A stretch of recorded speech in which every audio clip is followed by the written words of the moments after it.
أعوذ بالله من الشيطان الرجيم. بسم الله الرحمن الرحيم.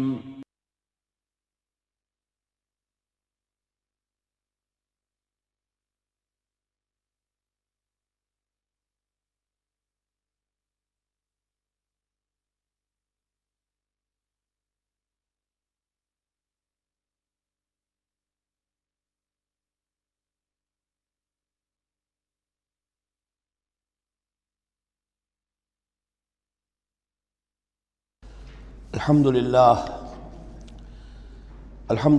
وکفا والصلاة والسلام علی عبادہ الذین اصطفى خصوصاً علی افضلہم وخاتم النبیین محمد الامین وعلی آلہ وصحبہ اجمعین. اما بعد فقد قال اللہ تبارک وتعالی کما ورد فی سورۃ النساء. اعوذ باللہ من الشیطان الرجیم. بسم اللہ الرحمن الرحیم. یا ایھا الناس اتقوا ربکم الذی خلقکم من نفس واحدۃ وخلق منها زوجها وبث منہما رجالا کثیرا ونساء واتقوا اللہ الذی تساءلون به والارحام ان اللہ کان علیکم رقیبا. صدق اللہ العظیم. رب اشرح لی صدری ویسر لی امری واحلل عقدۃ من لسانی یفقہوا قولی. اللہم ربنا الہمنا رشدنا واعذنا من شرور انفسنا. اللہم ارنا الحق حقا وارزقنا اتباعہ وارنا الباطل باطلا وارزقنا اجتنابہ. اللہم وفقنا لما تحب وترضى. اللہم آنس وحشتنا فی قبورنا وارحمنا بالقرآن العظیم. اللہم اجعلہ لنا اماما ونورا وہدا ورحمہ. اللہم ذکرنا منہ ما نسینا وعلمنا منہ ما جہلنا وارزقنا تلاوتہ آناء اللیل وآناء النہار واجعلہ لنا حجتا یا رب العالمین. آمین. آج ہم اللہ کا نام لے کر سورہ نساء کا ترجمہ اور مختصر تشریح شروع کر رہے ہیں. جیسا کہ میں آپ کو بتا چکا ہوں کہ قرآن مجید میں مکی اور مدنی صورتوں کے جو گروپ ہیں ان میں سے پہلا گروپ 5 صورتوں پر مشتمل ہے. مکی صورت صرف سورہ فاتحہ ہے، حجم میں بہت چھوٹی، معنی میں، مفہوم میں، عظمت میں، فضیلت میں بہت بڑی. اس کے بعد 4 صورتیں جو ہیں وہ مدنی ہیں: بقرہ، نساء، آل عمران اور مائدہ. اور یہ جو 4 صورتیں ہیں یہ دو صورتوں کے 2 جوڑوں کی شکل میں. سورۃ البقرہ، سورۃ آل عمران، یہ الزہراوین، خود حضور نے ان کو ایک نام دیا مشترک، اور ان میں جو مناسبتیں ہیں، مشابہت ہیں، وہ تفصیل کے ساتھ ہمارے ترجمے کے دوران سامنے آتے رہی ہیں. نسبت زوجیت کس اعتبار سے ہے، ایک دوسرے کی تکمیل کس پہلو سے کرتی ہیں، یہ بات بھی سامنے آئی. اب جو 2 صورتیں ہیں یہ سورۃ النساء اور سورۃ المائدہ، یہ جوڑے کی شکل میں ہیں. ان میں ایک تو بڑا کنٹراسٹ نظر یہ آئے گا کہ سابقہ 2 صورتوں میں پہلے حروف مقطعات اور دونوں میں پھر قرآن مجید اور کتب سماویہ کی عظمت کا بیان، جبکہ ان دونوں صورتوں میں کوئی تمہیدی اس طرح کی گفتگو نہیں ہے، براہ راست خطاب ہو رہا ہے. البتہ یہ فرق ہے وہ نسبت زوجیت کے اعتبار سے کہ سورہ نساء میں خطاب ہے یا ایھا الناس، اے لوگو، خطاب عام ہے، اور سورۃ المائدہ کا آغاز ہوتا ہے یا ایھا الذین آمنوا، وہاں خاص ہے، انسانوں میں سے جو لوگ ایمان کے دعوے دار ہوں. باقی جس طرح سورہ بقرہ اور سورہ آل عمران نصفین میں منقسم ہیں، اس طرح کا معاملہ ان دونوں صورتوں کا نہیں ہے. اپنے اسلوب کے اعتبار سے یہ دونوں صورتیں سورہ بقرہ کے نصف ثانی کے مشابہ ہیں، یعنی چند مضامین کی لڑیاں چل رہی ہیں لیکن آپس میں اس طرح بٹی ہوئی ہیں، گتھی ہوئی ہیں رسی کی طرح، کہ وہ نظر آئیں گی کٹواں، ایک لڑی لال ہے، ایک پیلی ہے، ایک ہری ہے، ایک نیلی ہے، لیکن جب آپ ان کو بٹھ دیتے ہیں تو ایک طرف سے دیکھیں گے تو وہ کٹا پھٹا رنگ نظر آئے گا، مسلسل لال نہیں نظر آئے گا، مسلسل پیلا، نہ نیلا نہ ہرا۔ کھول دیں گے تو معلوم ہوگا کہ وہ تو واقعتاً ایک علیحدہ لڑی ہے، ایک نیلی ہے، ایک پیلی ہے۔ تو وہاں تو میں نے سورہ بقرہ میں آپ کو بتایا تھا کہ 4 ڈوریاں ہیں، 2 کا تعلق شریعت سے، شریعت میں 2 لڑیاں ہوئیں، ایک عبادات اور ایک معاملات۔ 2 کا تعلق ہے جہاد فی سبیل اللہ سے، ایک جہاد بالمال یعنی انفاق فی سبیل اللہ، اور ایک جہاد بالنفس کی آخری شکل یعنی قتال فی سبیل اللہ۔ یہ چاروں کا تانا بانا سورہ بقرہ کے نصف ثانی میں تھا۔ یہاں سورہ نساء میں بھی آپ دیکھیں گے کہ 3 لڑیاں ہیں یہاں، اور وہ اسی طرح آپس میں گتھی ہوئی ہیں، نظر آئیں گی کٹواں، لیکن اگر آپ ان سب کو علیحدہ علیحدہ کر لیں تو وہ اپنی جگہ پر ایک علیحدہ مضمون بن جائے گا۔ لیکن یہاں پر جو خطاب ہے، ایک لڑی تو وہ ہے کہ جس میں خطاب ہے اہل ایمان سے، اور وہ اسی طریقے سے جیسے سورہ بقرہ میں وہی 4 چیزیں اس میں آئیں گی، قتال، انفاق اور احکام شریعت، عبادات۔ لیکن دوسرا خطاب ہے اس میں اہل کتاب سے، اس میں یہ کہ نصارہ اور یہود دونوں گڈمڈ ہیں، ملے جلے ہیں۔ اب اہل کتاب کا معاملہ ہے، پہلی 2 صورتوں میں علیحدہ علیحدہ مسئلہ چل رہا تھا۔ تیسرے سب سے بڑا حصہ اس سورہ مبارکہ کا وہ ہے جو منافقین سے خطاب پر مشتمل ہے، لیکن وہ اکثر و بیشتر لوگ وہاں بات سمجھ نہیں پاتے، اس لیے کہ وہاں بھی خطاب ہوتا ہے یا ایھا الذین آمنوا سے۔ پورے قرآن میں کہیں یا ایھا الذین نافقوا نہیں آیا، یا ایھا الکافرون بھی ہے، یا ایھا الذین کفروا بھی ہے، یا ایھا الذین آمنوا بھی ہے، یا ایھا الذین نافقوا کہیں نہیں، اس لیے کہ منافق بھی قانوناً تو مسلمان ہی ہوتے تھے۔ تو اصل میں یہ بڑی گہری نظر کی ضرورت ہے کہ یہ پہچانا جائے کہ یہاں یا ایھا الذین آمنوا مومنین صادقین کی طرف روح سخن ہے یا منافقین کی طرف ہے۔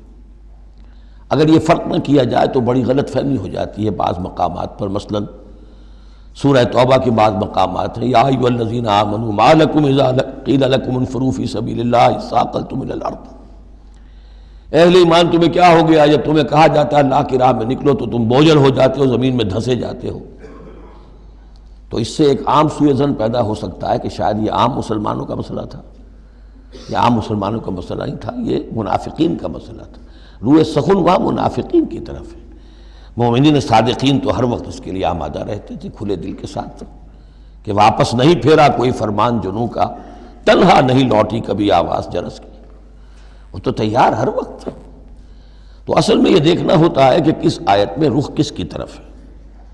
اس اعتبار سے یہ سورہ مبارک کا اہم ترین ہے، لیکن سورہ بقرہ میں تو پورے میں لفظ نفاق آیا ہی نہیں۔ یہ حکمت خداوندی ہے کہ اس مرض کو پہلے چھپا کے رکھا ہے، کہ علامات تو بیان کر دی کہ یہ بیماری ہے، تاکہ جو بھی متنبہ ہو جائے وہ اپنے علاج کی طرف متوجہ ہو جائے۔ لیکن یہ کہ جو لوگ نہیں متوجہ ہوئے، معلوم ہوا کہ اب ان کو تھوڑا سا نمایاں کرنا ضروری ہے، بات عریاں کر کے کرنی پڑے گی۔ تو سورہ آل عمران میں 1-2 جگہ نفاق کا لفظ آ گیا، لیکن یہاں اب جو سب سے بڑا مضمون ہے سورہ بقرہ میں وہ منافقین کا ہے۔ یوں سمجھیے کہ 176 جو اس کی آیات ہیں، اس میں سے 55 آیتیں ہیں کہ جن کا جو میرا تجزیہ ہے روح سخن ہے مومنین صادقین کی طرف، صرف 37 آیات ہیں کہ جن میں خطاب ہے اہل کتاب سے، یہود اور نصارہ سے مشترک طور پر، اور 84 آیات ہیں جن میں خطاب منافقین سے۔ لیکن وہی بات جو میں نے عرض کی کہ جہاں بھی ان سے بات ہوگی یا ایھا الذین آمنوا کے حوالے سے ہوگی، اس لیے کہ ایمان کے دعوے دار تو وہ بھی تھے۔ منافق تو وہی ہوتا ہے کہ جو دعویٰ کرتا ہے ایمان کا، چاہے وہ شعوری طور پر منافق ہو چاہے غیر شعوری طور پر منافق ہو، لیکن یہ کہ دعویٰ ایمان تو اس میں موجود ہوگا۔ سورہ نساء اور سورہ مائدہ کے مابین ایک فرق نوٹ کر لیجئے۔ انسانی تمدن میں سب سے بنیادی چیز جو ہے وہ ہے معاشرہ، اور معاشرے میں عورت اور مرد کا تعلق، اور نمبر 2 جو معاشرے میں کچھ کمزور طبقات ہوتے ہیں ان کے لحاظ کا خیال، ان کے حقوق کا لحاظ کرنا۔ یہ مضمون آپ کو ملے گا سورہ نساء میں۔ آئلی قوانین تفصیل سے آ چکے سورہ بقرہ میں، جو رشتہ جڑتا ہے ایک مرد و ایک عورت کے مابین ازدواج کا، جس سے کہ پھر خاندان وجود میں آتا ہے، تو وہ جو سب سے بنیادی یونٹ ہے معاشرے کا، اس کی جڑ بنیاد کا تو سارا تفصیل سے معاملہ آ چکا ہے سورہ بقرہ میں۔ سورہ آل عمران اس اعتبار سے منفرد ہے کہ اس میں شریعت کے احکام نہیں ہیں سوائے اس ایک حکم کے جو سود کے بارے میں آیا ہے، لا تاکلوا الربا اضعافا مضاعفا، کوئی اور احکام شریعت جو ہے اس میں نہیں ہے۔ لیکن یہاں اب آپ کو جو تمدن کی معاشرتی سطح کے اوپر خاص طور پر جو دبے ہوئے پسے ہوئے طبقات تھے اس معاشرے میں، ان کی ایمینسیپیشن، ان کو اوپر اٹھانا، ان کے حقوق کی طرف متوجہ کرنا، یہ آپ کو نظر آئے گا۔ پھر اس معاشرے کے اندر سیکس کا معاملہ، اگر سیکشول انارکی ہو تو تباہی پھیل جائے گی، تو اس میں ابتدائی اقدامات جو ہیں وہ اس صورت کے اندر آئے ہیں۔ سیکس ڈسپلن کیسے امپوز کرنا ہے مسلمانوں تمہیں اپنے معاشرے کے اندر، بے راہ روی سے کیسے ڈیل کرنا ہے۔ تو اس طریقے سے تمدن کی جو بنیادی جو منزل ہے اس پر گفتگو ہو رہی ہے۔ سورہ مائدہ میں جا کر پھر جو تمدن کی بلند ترین منزل ہے ریاست، اور یہ کہ پھر اعلیٰ سطح کے اوپر عدالتی نظام، چوری ڈاکہ وغیرہ کا سد باب، اس کے لیے کیا حدود ہیں، اس کے لیے کیا تعزیرات ہیں، یہ بھی آگے آئیں گی۔ باقی سورہ نساء میں جیسے ہے ویسے ہی سورہ مائدہ میں بھی اہل کتاب سے بھی آخری خطاب ہوگا۔ تو جیسا کہ میں نے عرض کیا تھا کہ یہ پہلا گروپ جو ہے اس میں دو لڑیاں ہیں، ایک ہے یہ شریعت کا گروپ ہے، شریعت شروع ہو رہی ہے، بلو پرنٹ اس کا سورہ بقرہ سے، اس کے تکمیلی احکام سورہ مائدہ میں، اور دوسرا اس میں خطاب ہے اہل کتاب کے ساتھ، وہ بھی تدریجاً بڑھ کر آخری باتیں وہ ہے کہ جو پھر سورہ مائدہ میں ہمیں ملیں گی۔ بس اتنی تمہید، اور اس میں بھی خاصا وقت صرف ہو گیا ہے۔ یا ایھا الناس اتقوا ربکم الذی خلقکم من نفس واحدۃ۔ اب دیکھیے معاشرتی مسائل کے ضمن میں گفتگو ہے تو ایسی بنیادی بات سے شروع کی ہے، اے لوگوں اپنے اس رب کا تقوی اختیار کر لو جس نے تمہیں ایک جان سے بنایا، وَخَلَقَ مِنْهَا زَوْجَهَا، اور اسی سے اس کا جوڑا بنایا۔ یہاں یہ نوٹ کرنے والی بات ہے کہ یہاں حضرت آدم کا لفظ نہیں ہے کہ آدم سے ان کا جوڑا بنایا، بلکہ نفس سے بنایا۔ اس میں وہ بات پوری طریقے سے ایکوموڈیٹ ہو سکتی ہے کہ یہاں مراد کیا ہے، نوع ایک ہے، جنسیں دو ہیں، بکرا بکری نوع ایک ہے، جنس دو ہیں، ایک ہی نوع سے، اسی نوع سے تمہارا جوڑا بنایا۔ ہیومن بینگز ہومو سیپینز، نوع ایک ہے، اسپیشیز ایک ہے، لیکن اس کے اندر ہی سے وہ سیکشول ڈفرینسیشن جو ہوئی ہے اس کے حوالے سے جوڑا بنا ہے۔ یا ایھا الناس اتقوا ربکم الذی خلقکم من نفس واحدۃ وخلق منها زوجها وبث منہما، اب یہاں پر مراد ہیں وہی آدم اور حوا، ان دونوں سے پھیلا دیے زمین میں کثیر تعداد میں مرد اور عورت، رجالا کثیرا ونساء۔ یعنی اس تمدن انسانی کو اگر آپ ٹریس کریں گے، پیچھے لے جائیں گے، تو اس کی ایک کامن اس کی بگننگ ہے، ایک انسانی جوڑا آدم اور حوا۔ اس رشتے میں پوری نوع انسانی جو ہے رشتہ اخوت میں منسلک ہو جاتی ہے، اس لیول پر جا کر۔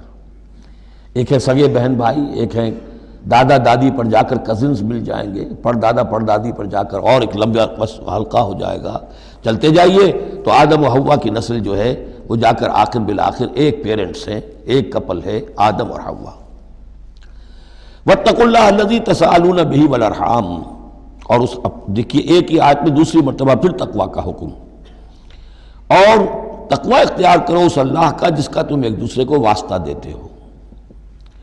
آپ کو معلوم ہے کہ دنیا میں فقیر بھی مانگتا ہے تو اللہ کے نام پر مانگتا ہے، اللہ کے واسطے مانگتا ہے، اور اکثر و بیشتر معاملات جو تمدنی ہوتے ہیں، گھریلو جھگڑے ہوں، ان کو بھی جب نمٹانا ہوتا ہے تو آخر کار کہنا پڑتا ہے کہ اللہ کا نام مانو اور تم یہ بات چھوڑ دو، اپنی اس ضد سے باز آ جاؤ۔ تو جہاں آخری اپیل کرنی ہے اللہ کے حوالے سے تو اس کا تقوی اختیار کرو، تو یہ جھگڑے ہو گئی نہیں، اس کے احکام پر چلو۔ اس نے سوسائٹی کے مختلف طبقات کے حقوق معین کر دیے، مرد کے حقوق، عورت کے حقوق، رب المال کے حقوق، عامل کے حقوق، مضاربت ہے تو ایک وہ ہے کہ جس کا سرمایہ ہے، اور ایک وہ ہے کہ جو کام کر رہا ہے، دونوں کے کیا حقوق ہیں، کیا اختیارات ہیں۔ اگر ان کی پیروی کی جائے، ان کی پابندی کی جائے تو جھگڑا نہیں ہوگا۔ والارحام، اور رحمی رشتوں کا لحاظ رکھو۔ یہ وہ رحمی رشتہ ہے جیسا کہ میں نے بتایا، والدہ پر جا کر بہن بھائی ایک ہو گئے، دادی پر جا کر ایک اور بڑی تعداد میں ایک ہو گئے، یہ رحمی رشتے ہیں۔ لیکن انہی رحمی رشتوں کو پھیلاتے چلے جائیے تو کل بنی آدم، اور جتنی بھی بنات حوا ہیں وہ سب ایک ہی نسل سے، ایک ہی باپ اور ایک ہی ماں کی اولاد ہیں۔ ان اللہ کان علیکم رقیبا، یقیناً اللہ تعالیٰ تم پر نگران ہے۔ یہ تقویٰ کی روح ہے۔ اگر یہ خیال رہے کہ میں کسی کی نگاہ میں ہوں، کوئی مجھے دیکھ رہا ہے، میرا ہر عمل اس کی نگاہ میں ہے، چھپا ہوا نہیں ہے، چاہے میں نے سب دروازے بند کر دیے، کھڑکیاں بند کر دیں اور پردے لگا دیے، سب کچھ ہو گیا، لیکن ایک آنکھ سے میں نہیں چھپ سکتا۔ ان اللہ کان علیکم رقیبا، اگر یہ مستحضر رہے تو پھر تقویٰ ہوگا، پھر اللہ کے حکم کی پابندی کی جائے گی۔ اب دیکھیے یہ حکمت نبوت ہے صلی اللہ علیہ وسلم، اس آیت کو حضور نے خطبہ نکاح میں شامل کیا، کیونکہ نکاح کا موقع کیا ہوتا ہے کہ ایک مرد ایک عورت کے درمیان پھر وہی رشتہ ازدواج قائم ہو رہا ہے، آدم کا ایک بیٹا، حوا کی ایک بیٹی، پھر اسی رشتے میں منسلک ہو رہے ہیں جس میں کہ آدم اور حوا تھے، جس طرح ان سے نسل پھیلی ہے اب ان سے آگے نسل بڑھے گی۔ لیکن یہ کہ اس پورے معاشرتی معاملے میں، خاندانی معاملات میں، عائلی معاملات میں، جیسے سورہ بقرہ میں ہم نے دیکھا کتنی مرتبہ واتقوا اللہ واتقوا اللہ واتقوا اللہ، تقویٰ نہیں ہوگا تو پھر خالی قانون جو ہے اس کے اندر وہ تاثیر نہیں ہوا کرتی۔ قانون کو تو تختہ مشق بھی بنایا جا سکتا ہے، وَلَا تَتَّخِذُوا آیَاتِ اللَّهِ هُزُوًا، اللہ کی آیات کا ٹھٹا ہی نہ بنا دو کہ قانون کا تقاضا تو پورا ہو رہا ہے لیکن اس کی جو روح ہے وہ بالکل ختم ہو جاتی ہے۔ وَآتُوا الْيَتَامَىٰ أَمْوَالَهُمْ، اور وہ جو دبے ہوئے طبقات ہیں ان میں سے یتیم ایک اہم طبقہ تھا، ان کے کوئی حقوق نہیں تھے، مال ان کے ہڑپ کر لیے جاتے تھے، کمزور تھے۔ وَآتُوا الْيَتَامَىٰ أَمْوَالَهُمْ وَلَا تَتَبَدَّلُوا الْخَبِيثَ بِالطَّيِّبِ، ان کا مال جو ہے اس میں سے اچھا اچھا مال لے لیا، برا ان کو اپنا برا مال ان میں شامل کر دیا۔ انہیں کیا پتہ چلا؟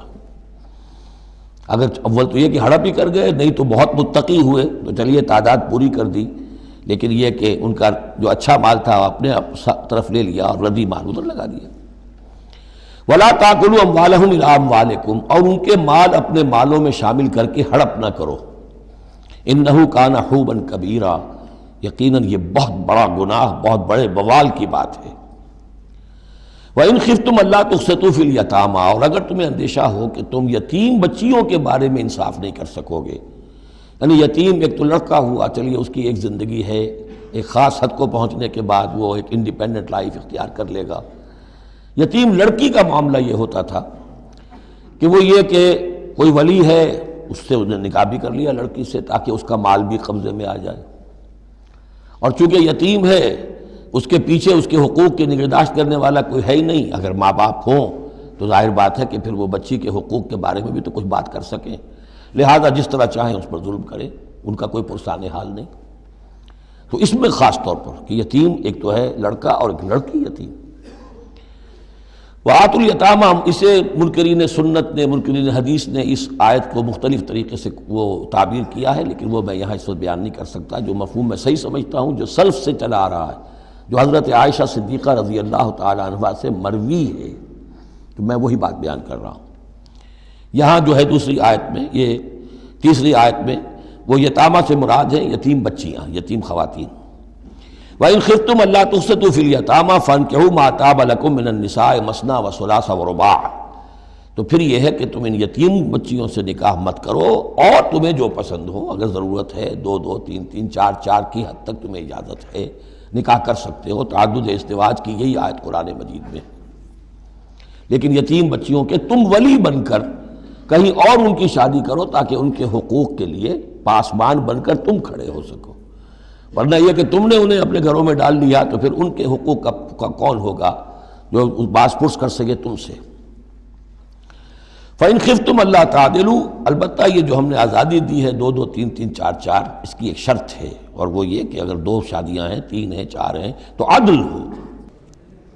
وَإِنْ خِفْتُمْ أَلَّا تَعْدِلُوا، اگر تم ان میں برابری نہ کر سکو، یہ اندیشہ ہو، فَوَاحِدَةً، تو پھر ایک ہی شادی کرو، ایک ہی بیوی، اس سے زائد نہیں۔ او ما ملکت ایمانکم، دوسرا کھاتا یہ ہے، یا جو تمہاری ملک یمین ہو، جو لونڈیاں ہوں، جو جنگوں میں غزوات میں جو بھی آتی تھیں، وہ ایک علیحدہ معاملہ ہے، ان کی تعداد کے اوپر کوئی تعین نہیں ہے، لیکن پھر شادی ایک ہوگی۔ اگرچہ اس میں آگے چل کر بات آ جائے گی کہ اس انصاف میں قلبی رجحان اور میلان شامل نہیں ہے۔ جو چیز گنتی کی ہو سکتی ہے، ٹائم کتنا گزار رہے ہو، کس بیوی کے پاس کتنا، سب اس میں مساوات ہونی چاہیے۔ نان نفقہ کیا دے رہے ہو، کپڑے کیسے دے رہے ہو، ان تمام چیزوں میں جو کاؤنٹ ہو سکتی ہیں، جو مادی چیزیں ہیں، جو دیکھی بھالی جا سکتی ہیں، اس میں انصاف اور عدل لازم ہے۔ البتہ دلی رجحان اور میلان جس پر کہ انسان کو قابو نہیں ہوتا، اس میں گرفت نہیں ہے۔ ذالک ادنیٰ اللہ تعولوا، یہ اس سے قریب تر ہے کہ تم ایک ہی طرف کو نہ جھک پڑو، کہ ایک ہی بس بیوی کی طرف سارا میلان ہے، رجحان ہے۔ اور جیسا کہ آگے آئے گا کہ دوسری جو ہے یا دوسری جو ہیں وہ معلق ہو کر رہ گئی ہیں کہ نہ وہ شوہروں والی ہیں اور نہ وہ آزاد ہیں کہ کہیں اور نکاح کریں۔ وَآتُوا النِّسَاءَ صَدُقَاتِهِنَّ نِحْلًا، اور عورتوں کو ان کے مہر خوش دلی کے ساتھ دیا کرو، مجھ کو تاوان سمجھ کے نہ دیا کرو۔ یہ صدقات جو ہے صداق کی جمع ہے، اور صدقے کی جمع ہے صداقات۔ دال پر زبر ہو تو صدقے کی جمع، اور دال پر پیش ہے صدقات تو یہ صداق کی جمع ہے۔ فَإِن طِبْنَ لَكُمْ عَنْ شَيْءٍ مِّنْهُ نَفْسًا، پھر اگر وہ خود اپنی مرضی سے، اپنی رضامندی سے اس میں سے کوئی چیز تمہیں دے دیں، تم نے مہر جو انہیں دیا تھا وہ تم نے ادا کر دیا، اب وہ تمہیں کوئی ہبہ کر رہی ہیں، تمہیں اس میں سے کوئی چیز جو ہے ہدیہ کر رہی ہیں، تحفہ دے رہی ہیں، تو کوئی حرج نہیں۔ فَكُلُوهُ هَنِيًّا مَرِيًّا، تو تم اسے استعمال میں لاؤ، کھاؤ لچتا پچتا، اس میں کوئی حرج نہیں ہے۔ لیکن یہ ہے کہ وہ ہو ان کی مرضی سے، زبردستی نہیں، جبر کر کے نہ لے لیا جائے۔ فَإِن طِبْنَ لَكُمْ عَنْ شَيْءٍ مِّنْهُ نَفْسًا، بالکل اپنی مرضی سے۔ وَلَا تُؤْتُوا السُّفَهَاءَ أَمْوَالَكُمُ الَّتِي جَعَلَ اللَّهُ لَكُمْ قِيَامًا وَارْزُقُوهُمْ فِيهَا وَاكْسُوهُمْ وَقُولُوا لَهُمْ قَوْلًا مَّعْرُوفًا۔ اب ایک معاشرے میں طبقہ ایسا بھی ہوتا ہے سفہاء، بچہ ہے ابھی اس کو سمجھ نہیں ہے یا آوارہ ہو گیا ہے، باپ مال بہت چھوڑ گیا ہے، اب وہ مال اڑا رہا ہے، تو یہاں پہ تصور دیا گیا کہ اس میں معاشرتی سطح پر روک تھام ہونی چاہیے۔ یہ نہیں کہ میرا مال ہے میں جیسے خرچ کروں۔ تو اموالکم کہا گیا، یہ اصل میں ایک معاشرے کی ایک مشترک سی چیز ہے، مشترک بہبود کے لیے ہے، چاہے انفرادی ملکیت ہے لیکن پھر بھی اس معاشرے کی اس کے اندر مشترک بہبود ہونی چاہیے۔ مت پکڑا دو ناسمجھوں کو یا بے وقوفوں کے اپنے مال، جن کو اللہ تعالیٰ نے تمہارے لیے دنیا کے گزران کا ذریعہ بنایا ہے۔ وَارْزُقُوهُمْ فِيهَا، ہاں انہیں رزق دیتے رہو اس میں سے، وَاكْسُوهُمْ کھلاتے رہو پلاتے رہو، وَقُولُوا لَهُمْ قَوْلًا مَّعْرُوفًا، اور ان سے بات کیا کرو البتہ نرم، اچھے انداز میں۔ یہی اصول تھا جس کے تحت کہ برٹش انڈیا میں کورٹ آف وارز مقرر ہو جاتے تھے، کہ اگر کوئی بڑا جاگیردار ہے، کوئی نواب ہے اور وہ فوت ہو گیا، اس کا بیٹا جو ہے آوارہ ہے اور اس کی جو اندیشہ ہے کہ اسے کچھ اڑا دے گا، ختم کر دے گا، تو کورٹ آف وارز ہو جاتا تھا۔ حکومت جو ہے وہ اس کا چارج لے لیتی تھی، اس کے لیے سالانہ اس میں سے، اس کی آمدنی میں سے وظیفہ ہوتا تھا، اس میں اپنا خرچ کرے، لیکن یہ ہے کہ باقی چیزیں جمع رہتی تھی تاکہ یہ ان کی آئندہ نسل کے کام آ سکے۔ وَابْتَلُوا الْيَتَامَىٰ حَتَّىٰ إِذَا بَلَغُوا النِّكَاحَ، اور یتیموں کی دیکھ بھال کرتے رہو، جانچ پرکھ کرتے رہو، دیکھتے رہو کہ ان کے اندر کبھی شعور پیدا ہو گیا یا نہیں۔ فَإِنْ آنَسْتُم مِّنْهُمْ رُشْدًا، تو جب تم دیکھو ان میں کہ اب یہ باشعور ہو گئے ہیں، سمجھدار ہو گئے ہیں، فَادْفَعُوا إِلَيْهِمْ أَمْوَالَهُمْ، تو ان کے اموال ان کے حوالے کر دو۔ وَلَا تَأْكُلُوهَا إِسْرَافًا وَبِدَارًا أَن يَكْبَرُوا، اور دیکھو اس مال کو کھانے کی کوشش نہ کرو، ہڑپ نہ کرو جلدی سے، کہ ایسا نہ ہو کہ بچے جوان ہو جائیں تو یہ مال تو دے ہی دینا ہے میں نے، تو اس سے پہلے جتنا بھی اس کو میں کھا جاؤں کھا لوں۔ وَمَنْ كَانَ غَنِيًّا فَلْيَسْتَعْفِفْ، اگر کوئی جو ولی ہے یتیم کا وہ غنی ہے، اللہ نے اسے خود دے رکھا ہے، کشائش ہے اس کے پاس، تو پھر اسے یتیم کے مال میں سے کچھ بھی لینے کا حق نہیں ہے، پھر اسے یتیم کے مال سے بچتے رہنا چاہیے۔ وَمَنْ كَانَ فَقِيرًا، اور اگر کوئی خود تنگ دست ہے، محتاج ہے، اب ظاہر بات ہے وہ یتیم کی کوئی نگہداشت بھی کر رہا ہے، اس کا کچھ وقت بھی اس پہ صرف ہو رہا ہے، تو فَلْيَأْكُلْ بِالْمَعْرُوفِ، تو معروف طریقے سے، بھلے انداز میں، جو کہ معقول انداز ہو، اس میں سے اگر وہ یتیم کے مال میں سے کچھ کھا بھی لے تو کوئی حرج نہیں ہے۔ اسلام کی تعلیم بڑی فطری ہے، اس کے اندر وہ بندشیں نہیں ہیں کہ جو ان نیچرل ہوں، جن پر عمل کرنا ناممکن ہو جائے۔ فَإِذَا دَفَعْتُمْ إِلَيْهِمْ أَمْوَالَهُمْ، اور جب تم ان کے مال ان کے حوالے کر دو، فَأَشْهِدُوا عَلَيْهِمْ، تو گواہ بنا لو کہ یہ چیزیں تھیں جو آج کی تاریخ میں میری تحویل میں تھی، آج تک میں نے ان کے حوالے کر دی۔ وَكَفَى بِاللَّهِ حَسِيبًا، باقی اللہ تعالیٰ کافی ہے حساب لینے کے لیے۔ یہ دنیا کا معاملہ ہے، اس کے لیے لکھت پڑھت شہادت، باقی اصل حساب تو تمہیں اللہ کے ہاں جا کے دینا ہے۔ للرجال نصیب مما ترک الوالدان والاقربون، مردوں کے لیے بھی حصہ ہے اس میں سے کہ جو ترکہ چھوڑا ہو، جو وراثت چھوڑی ہو والدین نے اور رشتہ داروں نے۔ وللنساء نصیب مما ترک الوالدان والاقربون، اور عورتوں کا بھی حصہ ہے اس میں سے جو والدین کی وراثت ہے، جو انہوں نے ترک کیا ہے، ان کا ترکہ ہے، اور رشتہ داروں کا۔ یہاں پہلی مرتبہ اب عورت کو وراثت کا حق دیا جا رہا ہے، ورنہ عرب کے معاشرے میں عورت کا کوئی حق وراثت نہیں تھا۔ یہاں پہ فرمایا گیا کہ مما قل منہ او کثر، چاہے وہ وراثت تھوڑی ہو چاہے زیادہ ہو، قانون جو ہے اللہ کا اس کو اس کے اوپر پوری طور سے نافذ ہونا چاہیے۔ نصیبا مفروضہ، اور یہ حصہ ہے اللہ کی طرف سے فرض کیا گیا۔ اب میں آپ کو نوٹ کراؤں گا کتنی مرتبہ یہ تاکید ہو رہی ہے اس قانون وراثت کی، اور آپ اگر ساتھ ہی دیکھتے رہیں کہ کتنی دھجیاں اس کی بکھرتی ہیں ہمارے معاشرے کے اندر، کوئی ان کا لحاظ نہیں۔ اور بڑا جو ہمارا خاص طور پر ایک علاقہ ہے کہ جہاں ویسے نماز روزہ بہت ہوتا ہے، وہ بیٹیوں کو کوئی وراثت میں کوئی حصہ دینے کے لیے وہ کسی صورت تیار نہیں ہوتے۔ شریعت کے کچھ چیزیں جو ہیں وہ بہت اہم ہیں، اور شریعت کی یہ چیزیں جو ہیں کس قدر تاکید کے ساتھ آ رہی ہیں، یہ کہتے ہیں یہ رواج کے تحت ہوگا۔ وَإِذَا حَضَرَ الْقِسْمَةَ أُولُو الْقُرْبَىٰ، اور جب وراثت کی ترکے کی تقسیم ہو رہی ہو تو اب اگر وہاں کچھ قرابت دار بھی آ جائیں، والیتامى، یتیم بھی آ جائیں، والمساکین، کچھ محتاج بھی آ جائیں، فارزقوہم منہ وقولوا لہم قولا معروفا، تو انہیں بھی کچھ دے دلا دو اس میں سے، کیونکہ اس وقت دیکھ رہے ہیں تقسیم ہو رہی ہے، وہ بالکل محتاج ہیں، تو احساس محرومیت جو ہے اس کو کسی نہ کسی درجے میں جو بھی اس کے اندر کچھ ان کی مداوع ہو سکتا ہو کرو۔ وقولوا لہم قولا معروفا، ان سے بات کرو تو بڑے اچھے انداز میں، جھڑکو نہیں کہ یہ ہماری وراثت تقسیم ہو رہی، تم کون آ گئے یہاں پہ۔ وَلْيَخْشَ الَّذِينَ لَوْ تَرَكُوا مِنْ خَلْفِهِمْ، ڈرتے رہنا چاہیے ان لوگوں کو کہ اگر انہوں نے بھی چھوڑے ہوتے اپنے پیچھے ذُرِّيَّةً ضِعَافًا، چھوٹے بچے، اپنی نسل چھوڑ کر اگر وہ گئے ہوتے اور یتیم بچے ہوتے ان کے، خافوا علیہم، تو کیسے کیسے اندیشے ہونے ہوتے اپنے ان بچوں کے بارے میں۔ فلیتقوا اللہ، تو انہیں چاہیے کہ اللہ کا تقوی اختیار کریں کہ یہ یتیم جو اس وقت آ گئے یہ بھی کسی کے بچے ہیں، کوئی ان کا بھی باپ تھا، ان کے سر پر ہاتھ رکھو۔ وَلْيَقُولُوا قَوْلًا سَدِيدًا، اور بڑی صاف اور ستھری اور صحیح اور حق پر مبنی بات کرو۔ ان الذین یاکلون اموال الیتامی ظلما، یقیناً وہ لوگ کہ جو یتیموں کا مال ہڑپ کرتے ہیں ناحق، انما یاکلون فی بطونہم نارا، وہ اپنے پیٹوں میں بھر رہے ہیں آگ، وسیصلون سعیرا، اندر کی آگ تو اپنے پیٹوں میں ڈال رہے ہیں اور سموچے وہ خود آگ میں ڈال دیے جائیں گے۔ تو گویا کہ ایک آگ ان کے اندر ہوگی اور ایک جہنم کی آگ ان کے باہر ہوگی۔ یہ 10 آیتیں بڑی جامع ہیں، اور جس طریقے سے کہ سوسائٹی کے جو پسماندہ طبقات تھے ایک ایک کا خیال کر کے جس باریک بینی سے حکمت کے ساتھ احکام دیے جا رہے ہیں۔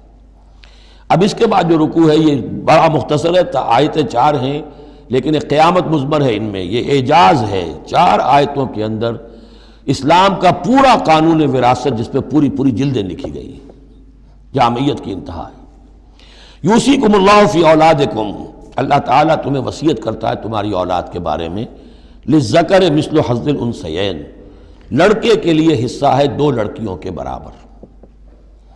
فإن کن نساء فوق اثنتین فلہن ثلث ما ترک، اور اگر صرف بیٹیاں ہی بیٹیاں ہوں اور 2 یا 2 سے زائد ہوں تو ان کو 2/3 میں حصہ ملے گا۔ وإن کانت واحدۃ فلہا النصف، اور اگر ایک ہی بیٹی ہے تو اسے آدھا ملے گا۔ ظاہر بات ہے بیٹا ایک ہی وارث ہوگا تو پورے کا وارث ہو جائے گا، تو جب بیٹی کا حصہ بیٹے سے آدھا ہے تو اگر ایک ہی بیٹی ہے تو اسے آدھی وراثت ملے گی، آدھی پھر اور لوگوں کو جائے گی، وہ ایک الگ حصہ ہے، معاملہ ہے۔ وَلِأَبَوَيْهِ لِكُلِّ وَاحِدٍ مِّنْهُمَا السُّدُسُ مِمَّا تَرَكَ إِن كَانَ لَهُ وَلَدٌ۔ اب یہ وراثت میں ایک تو ہے نیچے وراثت بیٹا بیٹی، اور ایک ہے اوپر والد والدین، جب اب وہ بھی زندہ ہیں، فوت ہوا ہے کوئی شخص، اس کے والدین یا والد یا والدہ دونوں میں سے کوئی ایک زندہ ہے، ان کا بھی حصہ ہے۔ وَلِأَبْوَيْهِ لِكُلِّ وَاحِدٍ مِّنْهُمَا، اس کے والدین کے لیے ہر ایک کے لیے ان میں سے چھٹا حصہ ہے اس کے ترکے میں سے، مما ترک ان کان لہو ولد، اگر اس کے اولاد ہے۔ ایک شخص لاولد مر گیا ہے تو اور بات ہوگی، اولاد ہے تو چھٹا یعنی 1/3 حصہ والدین کو چلا گیا، 2/3 جو ہے اولاد میں تقسیم ہوگا۔ فَإِن لَّمْ يَكُن لَّهُ وَلَدٌ، اور اگر اس کی اولاد ہے ہی نہیں، لا ولد، فوت ہو رہا ہے، وَوَرِثَهُ أَبَوَاهُ، اور اس کے وارث اس کے والدین ہی ہیں، فَلِأُمِّهِ الثُّلُثُ، تو ماں کو 1/3 اور باپ کو 2/3، وہ مرد کا باپ ماں سے عورت سے دگنا ہو جائے گا۔ فَإِن كَانَ لَهُ إِخْوَةٌ، اور اگر اس کے بہن بھائی ہو، فَلِأُمِّهِ السُّدُسُ مِن بَعْدِ وَصِيَّةٍ يُوصِي بِهَا أَوْ دَيْنٍ، تو پھر ماں کا حصہ جو ہے وہ پھر اور کم ہو جائے گا، چھٹا حصہ رہ جائے گا سلس کی بجائے، تاکہ باپ کی طرف سے تو پھر بھائیوں کو وراثت جا سکے گی اس کے، لیکن ساتھ فرما دیا من بعد وصیت یوصی بہا او دین، وراثت کی تقسیم سے پہلے 2 کام کر لینے ہوں گے کہ اگر کوئی وصیت کی ہے اس وصیت کو پورا کیا جائے، اگر کوئی دین ہے جو فوت ہوا ہے اس پر کوئی قرض ہے وہ ادا کیا جائے، پھر جو ہے وراثت ادا ہوگی۔ من بعد وصیت یوصی بہا او دین، آباؤکم و ابناؤکم لا تدرون ایہم اقرب لکم نفعا، تمہارے باپ یا تمہارے بیٹے تم نہیں جانتے کہ ان میں سے کون تمہارے لیے زیادہ نافع ہے، زیادہ قریب ہے نفع کے اعتبار سے۔ فریضۃ من اللہ، یہ تم اپنی عقلوں کو چھوڑو، اللہ کی طرف سے یہ فرض ہے، فریضۃ من اللہ، یعنی آدمی سمجھے میرے بوڑھے والدین ہیں، خام خواہ ان کے لیے حصہ کائے کو رکھ دیا ہے، کھا پی چکے، زندگی گزار چکے، وراثت تو ملنی چاہیے اولاد کو، بیٹا بیٹی کو نہیں، اللہ کا حکم مانو۔ آباؤکم و ابناؤکم لا تدرون ایہم اقرب لکم نفعا فریضۃ من اللہ ان اللہ کان علیما حکیما، یقیناً اللہ تعالی علیم اور حکیم ہے، اس کا کوئی حکم علم اور حکمت سے خالی نہیں۔ وَلَكُمْ نِصْفُ مَا تَرَكَ أَزْوَاجُكُمْ إِن لَّمْ يَكُن لَّهُنَّ وَلَدٌ، اور تمہارا حصہ تمہاری بیویوں کے ترکے میں سے آدھا ہے اگر ان کے کوئی اولاد نہ ہو، بیوی فوت ہو رہی ہے اور اس کے کوئی اولاد نہیں ہے تو جو کچھ چھوڑ رہی ہے اس میں سے نصف جو ہے شوہر کا ہو جائے گا، باقی نصف جو ہے وہ بیوی کے بھائیوں وغیرہ کو جائے گا، لیکن شوہر کا نصف ہو گیا۔ فَإِن كَانَ لَهُنَّ وَلَدٌ، اور اگر اس کی اولاد ہے، فَلَكُمُ الرُّبُعُ مِمَّا تَرَكْنَا، پھر تمہارے لیے 1/4 حصہ ہوگا اس میں یہ جو اس نے چھوڑا ہے، باقی 3/4 اس کی اولاد میں تقسیم ہو جائے گا۔ من بعد وصیت یوصین بہا او دین، اور یہ بھی ہوگا وصیت کی ایگزیکیوشن کے بعد، اور اگر کوئی قرض ہے تو اس کی ادائیگی کے بعد۔ وَلَهُنَّ الرُّبُعُ مِمَّا تَرَكْتُمْ، اور جو کچھ تم چھوڑو، مرد شوہر فوت ہو گیا ہے تو اس کی وراثت میں سے بیویوں کا حصہ ہے 1/4، ان لم یکن لکم ولد، اگر تمہارے کو اولاد نہیں ہے۔ فَإِن كَانَ لَكُمْ وَلَدٌ، اور اگر تمہارے اولاد ہے، فَلَهُنَّ الثُّمُنُ مِمَّا تَرَكْتُمْ مِن بَعْدِ وَصِيَّةٍ تُوصُونَ بِهَا أَوْ دَيْنٍ، تو پھر تو ان کے لیے 8واں حصہ ہے، اگر تمہارے لیے اولاد ہے تو تمہاری بیوی کے لیے پھر 8واں حصہ ہے تمہارے ترکے میں سے، من بعد وصیت توصون بہا او دین، اس وصیت کو تکمیل کے بعد جو تم نے کی ہو یا قرض جو تمہارے ذمے ہو ادا کرنے کے بعد۔ وَإِن كَانَ رَجُلٌ يُورَثُ كَلَالَةً، اور اگر کوئی شخص جس کی وراثت جو ہے تقسیم ہو رہی ہے کلالہ تھا، او امراتن، یا کوئی عورت بھی کلالہ ہو سکتی ہے۔ یہ کلالہ کون ہوتی ہے؟ جس کے نہ تو والدین ہو نہ اولاد ہو، میت ہے، فوت شدہ مرد ہے یا عورت ہے، تو جو نہ تو ہے اوپر والدین میں سے کوئی اور نہ کوئی اولاد میں سے، وہ اس کو کلالہ کہتے ہیں۔ بہن بھائی ہیں، اب بہن بھائیوں میں جو تقسیم ہوگی وہ ایک تقسیم تو وہی ہے کہ جو حقیقی اور عینی اور اللاتی بہن بھائیوں میں ہوتی ہے، وہ تو ہے اسی طرح جیسے کہ اولاد کی ہے، لیکن یہاں خاص حکم دیا جا رہا ہے۔ عربوں میں اصل میں 3 قسم کے بہن بھائی ہوتے تھے، ایک عینی وہ ہے باپ بھی وہی ہے مشترک، ماں بھی وہی ہے، جنہیں ہم حقیقی کہتے ہیں، ہمارے ہاں حقیقی بھائی حقیقی بہن یعنی والدین دونوں مشترک ہیں۔ اللاتی کہ باپ ایک ہے اور مائیں جدا ہیں، لیکن عرب میں ان میں کوئی فرق نہیں تھا، وہ بھی حقیقی کہلاتے تھے۔ حکم جو ہے معاشرے کے اندر ان کے عینی اور اللاتی بہن بھائیوں کا ایک ہی تھا، کوئی فرق نہیں تھا۔ ان کے ہاں سوتیلا وہ کہلاتا تھا کہ ماں ایک ہو باپ اور ہوں۔ ایک شخص کی اولاد تھی، وہ فوت ہو گیا، اب اس کی بیوی نے دوسری شادی کر لی ہے، اب اس سے بھی اولاد ہے، تو ماں تو ایک ہے، اولاد دو ہیں، 2 باپ سے ہیں، وہ کہلاتے ہیں کہ جو اخیافی ہیں۔ ان کا حکم دے رہا ہے کہ اگر کوئی شخص مرا ہے وہ کلالہ ہے، چاہے وہ مرد ہے یا عورت ہے، وَلَهُ أَخٌ أَوْ أُخْتٌ، اس کی ایک بہن ہے یا ایک بھائی ہے، فَلِكُلِّ وَاحِدٍ مِّنْهُمَا السُّدُسُ، تو ان میں سے ہر ایک کے لیے 6واں حصہ ہے۔ فَإِن كَانُوا أَكْثَرَ مِن ذَلِكَ، اور اگر وہ اس سے زیادہ ہیں، فَهُمْ شُرَكَاءُ فِي الثُّلُثِ، پھر وہ 1/3 میں حصے دار رہیں گے، من بعد وصیت یوصی بہا او دین، یہی 2 شرطیں پھر ہیں، اس وصیت کو ایگزیکیوٹ کرنے کے بعد جو کی گئی ہو یا قرض کی ادائیگی کے بعد، غیر مضار، اور یہ سارا کام ایسے ہونا چاہیے کہ کسی کو ضرر پہنچانے کی نیت نہ ہو۔ وصیۃ من اللہ، یہ اللہ کی طرف سے تاکید ہے، واللہ علیم حلیم، اللہ تعالیٰ سب کچھ جاننے والا، کمال حلم والا ہے۔ اس کے حلم پر دھوکہ نہ کھاؤ کہ وہ تمہیں پکڑ نہیں رہا ہے، اس کی پکڑ جب آئے گی تو ان بطش ربک لشدید، پھر اس کی پکڑ بڑی سخت ہوگی۔ تلک حدود اللہ، یہ اللہ کے حدود ہیں۔ ومن یطع اللہ ورسولہ یدخلہ جنات تجری من تحتہا الانہار، جو اللہ اور اس کے رسول کی اطاعت کرے گا وہ داخل کرے گا انہیں ان باغات میں جن کے دامن میں ندیاں بہتی ہوں گی، خالدین فیہا، جس میں وہ ہمیشہ ہمیشہ رہیں گے، وذالک الفوز العظیم، اور یقیناً یہ بہت بڑی کامیابی ہے۔ ومن یعص اللہ ورسولہ ویتعدی حدودہ، اور جو کوئی نافرمانی کرے اللہ اور اس کے رسول کی اور تجاوز کرے اس کی حدود سے، یدخلہ نارا خالدا فیہا، اس کو وہ داخل کرے گا آگ میں جس میں وہ ہمیشہ ہمیشہ رہیں گے، وَلَهُ عذاب مہین، اور ان کے لیے عذاب مہین ہوگا، اہانت آمیز عذاب۔ اب جب میں نے عرض کیا تھا سیکس ڈسپلن، اسلامی معاشرے کی اب تطہیر شروع ہو رہی ہے۔ مکے میں تو ظاہر بات ہے مسلمان جب تک تھے تو غلبہ وہاں کفار کا تھا، اب یہاں مدینے میں اللہ نے مسلمانوں کو وہ حیثیت دی ہے کہ اپنے معاملات کو سنوارنا شروع کریں، تو ایک ایک کر کے ان معاشرتی چیزوں کو اور ان سوشل پرابلمز کو ڈیل کیا جا رہا ہے۔ اب اگر کوئی سیکشول انارکی ہے، کوئی بدکاری معاشرے میں ہے، کیا کیا جائے، کیسے روک تھام ہو، اس کے ابتدائی احکام یہ آ رہے ہیں۔ اس کے تکمیلی احکام جو ہے وہ سورہ نور میں آئیں گے چل کر، یہ تدریجاً، یہ سورہ نساء، پھر ہے سورہ نور، احزاب، پھر ہے سورہ نور، اور پھر ہے سورہ مائدہ۔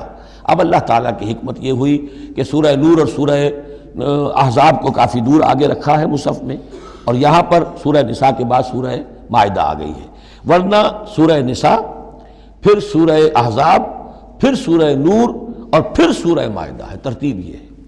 باقی اور بھی مدنی صورتیں درمیان میں ہیں، لیکن یہ 4 بڑی بڑی صورتیں جو ہیں جن میں معاشرتی مسائل جو ہیں وہ تفصیل سے آئے ہیں، ان کی ترتیب یہ ہے۔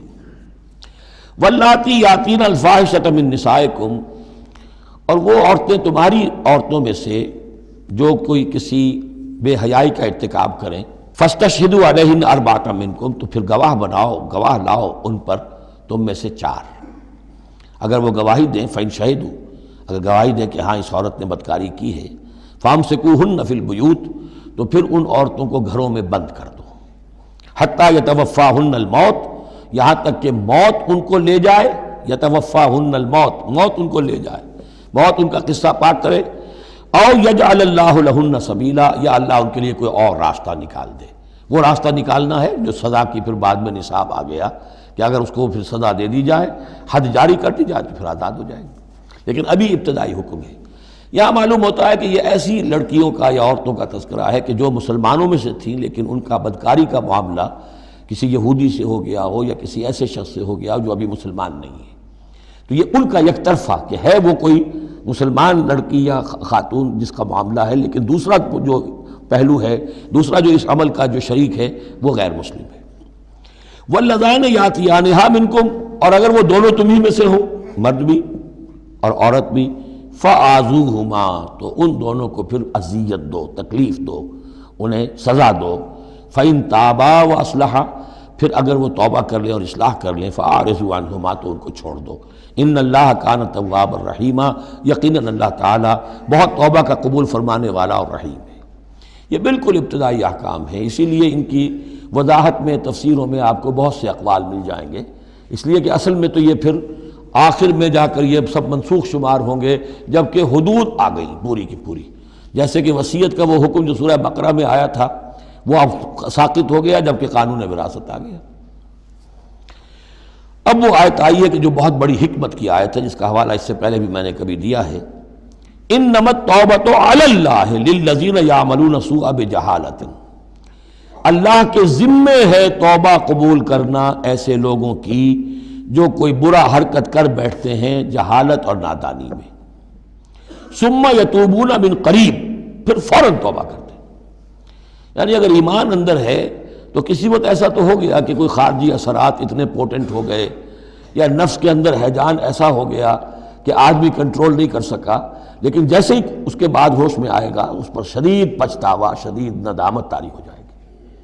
تو اس کے لیے یہ کہ وہ توبہ کرے تو اللہ تعالیٰ اس کی توبہ قبول فرمائے گا۔ فَأُولَٰئِكَ يَتُوبُ اللَّهُ عَلَيْهِمْ، تو اللہ تعالیٰ ایسے لوگوں کی توبہ قبول فرمائے گا۔ وَكَانَ اللَّهُ عَلِيمًا حَكِيمًا، اللہ تعالیٰ علیم اور حکیم ہے۔ وَلَيْسَتِ التَّوْبَةُ لِلَّذِينَ يَعْمَلُونَ السَّيِّئَاتِ، ایسے لوگوں کا کوئی حق نہیں ہے توبہ کا کہ جو اپنی برائی حرکتیں کرتے رہیں، حرام خوریاں کرتے رہیں، زندگی بھر عیش لوٹاتے رہیں۔ حَتَّىٰ إِذَا حَضَرَ أَحَدَهُمُ الْمَوْتُ قَالَ إِنِّي تُبْتُ الْآنَ، یہاں تک کہ جب موت کا وقت آ جائے تو کہیں کہ اب میں توبہ کرتا ہوں۔ یہ توبہ نہیں ہے۔ وَلَلَّذِينَ يَمُوتُونَ وَهُمْ كُفَّارٌ، اسی پر قیاس کر لیجئے جو مر بھی گئے کفر کی حالت میں، ان کی توبہ کا کوئی سوال ہی نہیں۔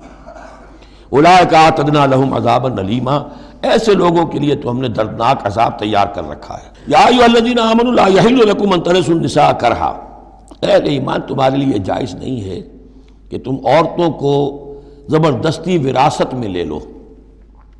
یہ بھی اس عورتوں کے طبقے پر جو شدید ظلم ہوتا تھا، کیونکہ پالیگیمی عام تھی، ایک شخص ہے فوت ہوا ہے، 4 ہیں 5 بیویاں ہیں، اب فرض کیجئے کہ جو بیٹا ہے بڑا جو وارث بن گیا ہے، اب باقی اس کی حقیقی ماں تو ایک ہی ہے، باقی سوتیلی مائیں وہ ان کو وراثت میں لے لیتا تھا کہ میرے قبضے میں رہیں گی یہ، بلکہ ان سے شادیاں بھی کر لیتے تھے، بغیر شادی اپنے گھروں میں ڈالے رکھتے تھے، یا پھر یہ کہ اختیار اپنے ہاتھ میں رکھ کر ان کی شادی کہیں کرتے تھے تو خود مہر لیتے تھے۔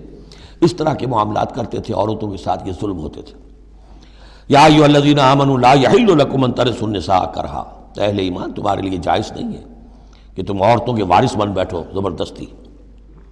ولا تعضلوهن لتذهبوا ببعض ما آتيتموهن، اور نہ تمہارے لیے یہ جائز ہے کہ تم ان کا راستہ روک کے رکھو انہیں، تاکہ تم واپس لے لو ان سے جو کچھ کہ تم نے انہیں دیا ہے۔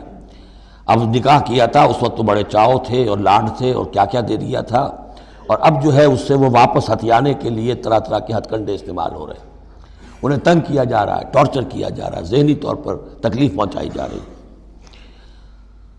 الا یاتین بفاحشۃ مبینہ، ہاں اگر کسی سے صریح جو ہے حرام کاری کا فعل سرزد ہو گیا، اس پر کچھ زیادتی کی جائے، اسے کچھ سزا دی جائے، جیسے کہ اوپر آ چکا ہے فعذوہما، اس وقت تو اجازت ہے۔ اس کے بغیر جو ہے کسی کے اوپر زیادتی کرنا، خاص طور پر اگر نیت یہ ہے کہ میں اسے اپنا مہر واپس لے لوں۔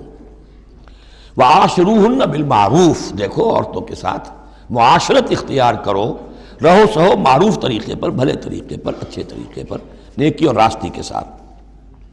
فَإِن كَرِهْتُمُوهُنَّ فَعَسَىٰ أَن تَكْرَهُوا شَيْئًا وَيَجْعَلُ اللَّهُ فِيهِ خَيْرًا كَثِيرًا، تو اور اگر تمہیں کسی وجہ سے اب وہ ناپسند ہو گئی ہے، انہیں پسند نہیں کرتے تم، تو ہو سکتا ہے کہ کسی شے کو تم ناپسند کرو، درا حال ہے کہ اللہ نے اسی میں تمہارے لیے خیر کثیر رکھ دیا۔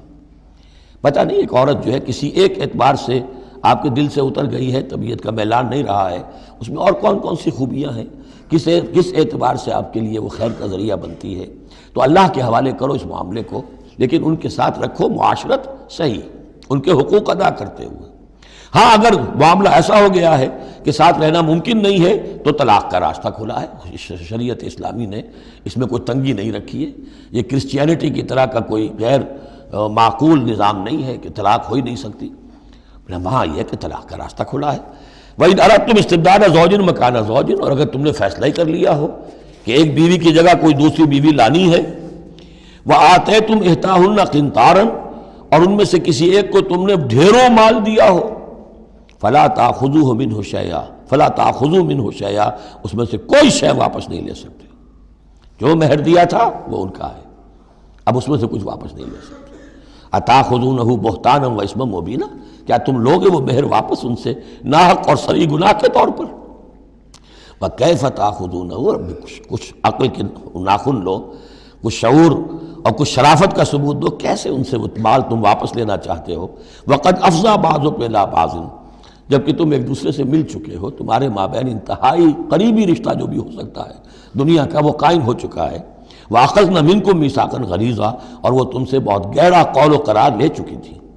اب قول و قرار ہوتا ہے نکاح کے وقت، اس میں ذمہ داری لیتا ہے مرد، کوئی ایک وہ بھی ایک کانٹریکٹ ہے۔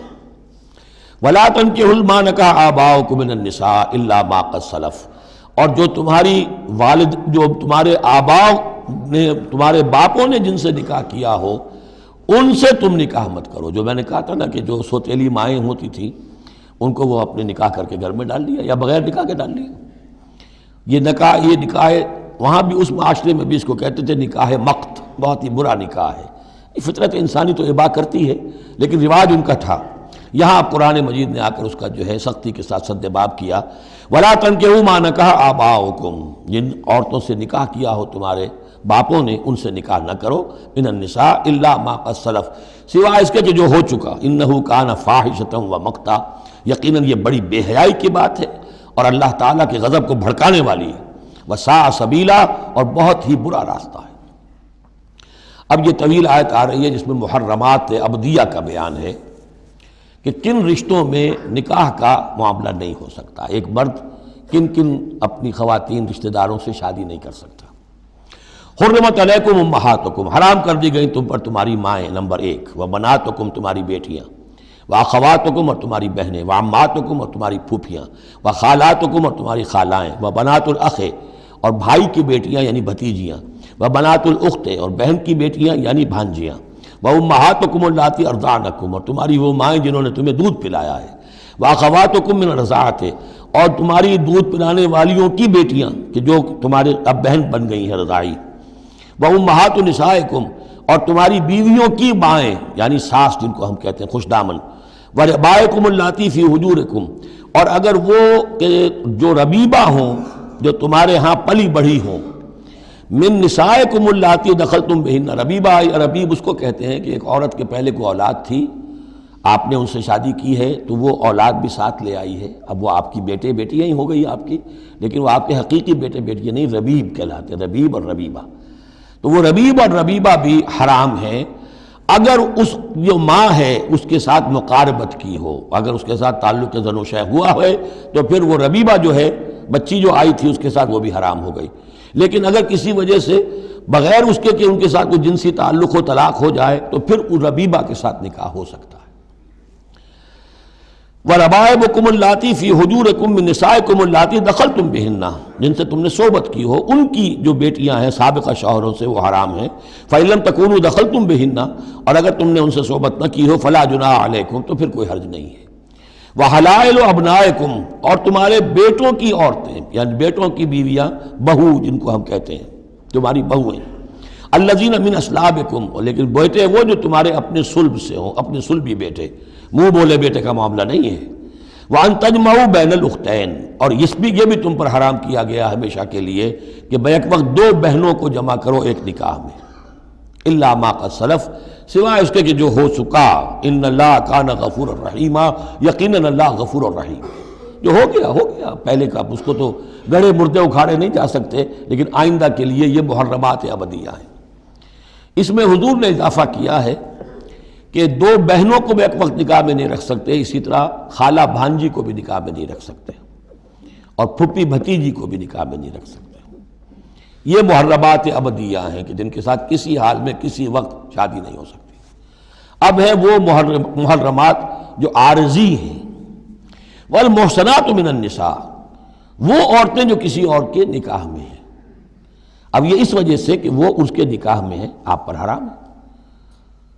ہاں اگر وہ طلاق دے دے پھر آپ شادی کر سکیں گے اس سے، لیکن یہ کہ اس کے اوپر جو حرمت ہے اس کی وہ حرمت ابدی اس نوع کی نہیں ہے جو اس آیت میں جو بیانات ہوئی، بلکہ یہ کہ وہ تو کسی اور کے نکاح میں ہونے کی. محصنات، حصن کہتے ہیں قلعے کو، جو قلعے میں ہیں، پہلے ہی ایک خاندان کے قلعے کے اندر ہیں وہ اور شوہر والیاں ہیں.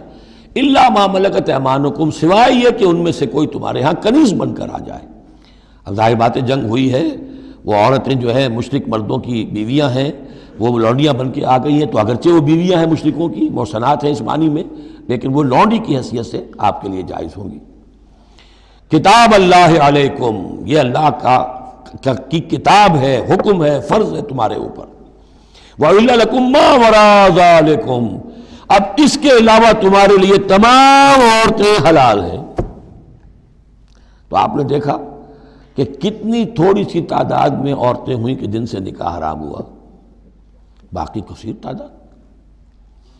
یعنی مباحات کا دائرہ بہت وسیع ہے، محرمات کا دائرہ بہت محدود ہے. ان تبتغوا باموالکم، لیکن یہ کہ اس کے لیے نکاح ہوگا مہر دے کر، اموال کے ساتھ تم اس میں نکاح کرو۔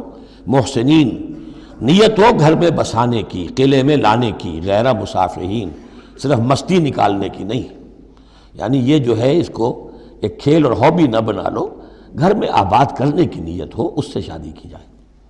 مَسْتَمْتَعْتُمْ بِهِ مِنْهُنَّ فَآتُوهُنَّ أُجُورَهُنَّ، تو جو بھی تم نے ان سے استفادہ کیا ہے تو انہیں ان کے مہر جو ہے مقرر ہوئے ہیں، فریضۃً وہ دو۔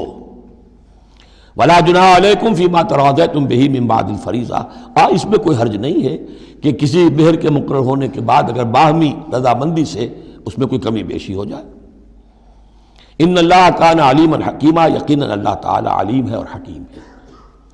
وَمَن لَّمْ يَسْتَطِعْ مِنْكُمْ طَوْلًا أَن يَنكِحَ الْمُحْصَنَاتِ الْمُؤْمِنَاتِ، اور جو کوئی تم میں سے اتنی استطاعت نہ رکھتا ہو، مقدرت نہ رکھتا ہو کہ مومن محسنہ عورتوں سے شادی کر سکے۔ اب محسن دو معنی میں آتا ہے، ایک خاندانی لڑکی، شریف لڑکی، خاندانی آزاد گھرانے کی کہ اسے گھر کا قلعہ حاصل ہے، اور ایک شادی شدہ عورت کے جو ایک شوہر کے قلعے کے اندر ہے۔ ایک ہے خاندان کا قلعہ، خاندان کی پروٹیکشن حاصل ہے، سپورٹ حاصل ہے، تو وہ عورت جو ہے وہ محسنہ ہے۔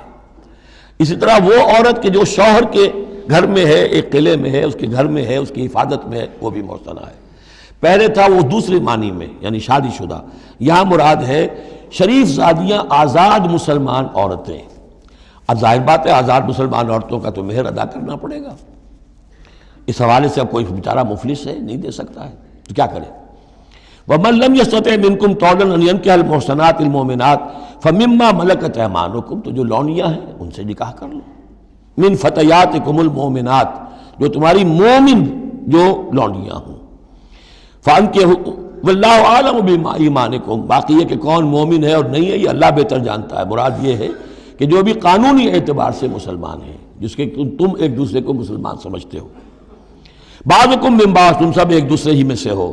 فَأَنكِحُوهُنَّ بِإِذْنِ أَهْلِهِنَّ، تو ان سے تم نکاح کرو ان کے مالکوں کی اجازت سے۔ اب ظاہر بات ہے وہ لونڈی ہے زید کی، تو زید اس سے جنسی تعلق قائم کر سکتا ہے، لیکن یہاں اب ایک شخص اس سے اجازت لے رہا ہے کہ میں آپ کی اس لونڈی سے نکاح کرنا چاہتا ہوں۔ اگر اجازت دے دی، اب زید کا تعلق منقطع ہو جائے گا، اب وہ اس لونڈی اس کی اس اعتبار سے اس کے کام میں نہیں آ سکتی، بلکہ وہ اب منقوہ ہو جائے گی ایک مسلمان کی۔ اس لیے بِإِذْنِ أَهْلِهِنَّ، اور اس میں پیش نظر رکھیے کہ ایک معاشرہ تھا، بالفعل یہ شکلیں تھیں، یہ نہیں کہا جا رہا یہ شکلیں پیدا کرو۔ اصل بات کیا ہے کہ جو معاشرہ تھا جس میں کہ قرآن نے اصلاح کا عمل شروع کیا ہے، تو اس میں کیا کیا صورتحال تھی، کس کس اعتبار سے اس میں بہتری پیدا کی گئی تدریجاً۔ فَانكِحُوهُنَّ بِإِذْنِ أَهْلِهِنَّ وَآتُوهُنَّ أُجُورَهُنَّ بِالْمَعْرُوفِ، انہیں بھی ان کے جو مہر ہیں تھوڑے ہوں گے، وہ دو معروف طریقے پر دو۔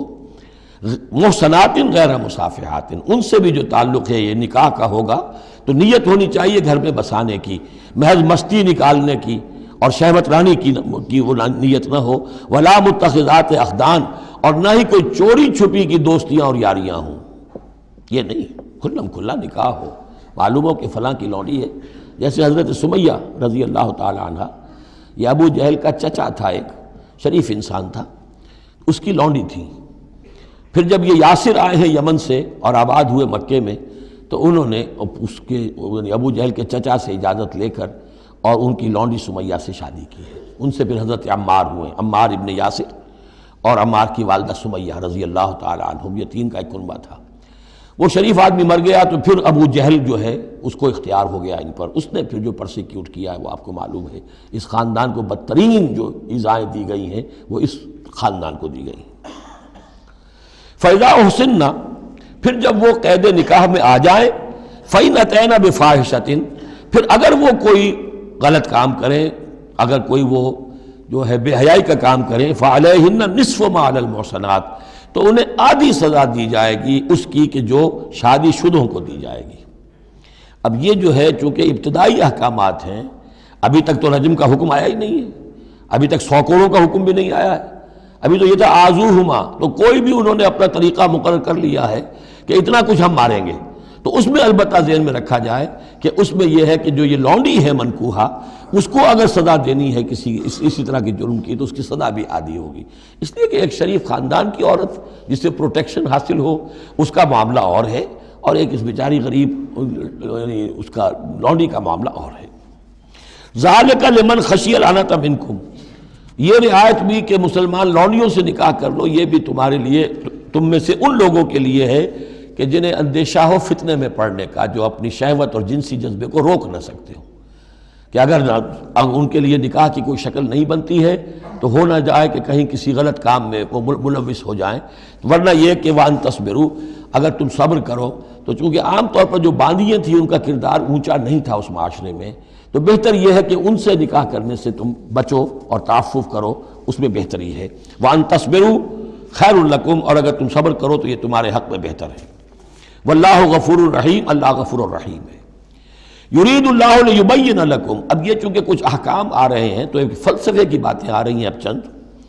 بسا اوقات ایسا ہوتا ہے کہ احکام کو انسان اپنے اوپر بوجھ سمجھنے لگتا ہے، یہ کرو یہ نہ کرو، یہ کرو یہ نہ کرو، تو آدمی کی طبیعت ہے، فطرت ہے، یہ بات سے محسوس کرتا ہے۔ بلکہ عیسائی تو میں نے ایک مرتبہ 1970 میں تقریر سنی تھی، کرسمس گزاری تھی لندن میں، تو انہوں نے کہا تھا کہ شریعت لعنت ہے، خواہ ایک انسان کو یہ حرام ہے، یہ حرام ہے، یہ حرام ہے، رک نہیں سکا ہے، اب دل اس کا میلا ہو جائے گا، گلٹی کانشنس ہو جائے گا، گلٹی کانشنس سے اس کے اندر جو ہے وہ نیگیٹو سائیکالوجی ڈیولپ ہونی شروع ہو جائے گی۔ یہ ساری گندگی کہاں سے پیدا ہوئی کہ آپ نے حرام حلال کا فلسفہ چھیڑ، سب حلال کرو چھٹی ہو جائے گی۔ تو ایسے ایسے فلسفے بھی دنیا میں ہیں، اور یہ میں نے تقریر سنی 1970 میں لندن میں کرسمس کے دنوں میں۔ یرید اللہ لیبین لکم، اللہ تعالیٰ چاہتا ہے کہ تمہارے لیے ان چیزوں کو واضح کر دے۔ وَيَهْدِيَكُمْ سُنَنَ الَّذِينَ مِن قَبْلِكُمْ، اور تمہیں ہدایت دے ان راستوں کی کہ جو تم سے پہلے کے لوگوں کے تھے۔ وَيَتُوبَ عَلَيْكُمْ، اب اس میں دونوں طرف جائے گا، پہلے کے نیکوکار بھی تھے، پہلوں کے بدکار بھی تھے۔ نیکوکاروں کا راستہ تم اختیار کرو، صراط الذین انعمت علیہم، اور دوسرے راستوں سے تم بچ سکو۔ وَيَتُوبَ عَلَيْهِمْ، علیکم، اللہ چاہتا ہے تمہارے اوپر، تم پر عنایت فرمائے۔ واللہ علیم الحکیم، اللہ تعالیٰ سب کچھ جاننے والا، کمال حکمت والا ہے۔ واللہ یرید ان یتوب علیکم، دوبارہ پھر وہی، اللہ چاہتا ہے تم پر مہربانی فرمائے۔ ویرید الذین یتبعون الشہوات، اور وہ لوگ کہ جو شہوات کی پیروی کرتے ہیں، وہ چاہتے ہیں ان تمیلوا میلا عظیما، کہ تم تو ایک طرف غلط راستے سے دور تک تمہارا جو ہے رجحان ہو جائے اور ادھر ہی تم بھٹکتے چلے جاؤ۔ آج جو بھی ہے عورت کی آزادی کی بنیاد پر، ایمینسیپیشن کی بنیاد پر، یہ ساری چیزیں جو ہو رہا ہے، ویمن لب ہے، یہ سب کا سب در حقیقت ان حدود اور قیود کو توڑ کر، اور سارا یہ جنسی جو ہے انارکی پھیلانے کی ایک سازش ہے جو دنیا میں چل رہی ہے۔ یرید اللہ ان یخفف عنکم، تم یہ نہ سمجھو کہ بوجھ ڈال رہا اللہ تم پر، اللہ تم پر تخفیف چاہتا ہے۔ جب تم ان چیزوں پر عمل نہیں کرو گے، معاشرے میں بدگمانیاں پھیلیں گی، فساد ہوگا، گندگیاں ہوں گی، جھگڑے ہوں گے، بدگمانیاں ہوں گی، یہ سارا کچھ ہوگا، تو اللہ تو تمہارے لیے آسانی چاہتا ہے۔ وَخُلِقَ الْإِنسَانُ ضَعِيفًا، اور انسان پیدا کیا گیا ہے کمزور، اس کے اندر کمزوری کے پہلو بھی ہیں۔ جہاں بہت اونچا پہلو ہے، روح ربانی پھونکی گئی ہے، وہاں یہ نفس بھی تو اس کے اندر ہے، اور اس کے اندر جو ہے ضعف کے پہلو موجود ہیں۔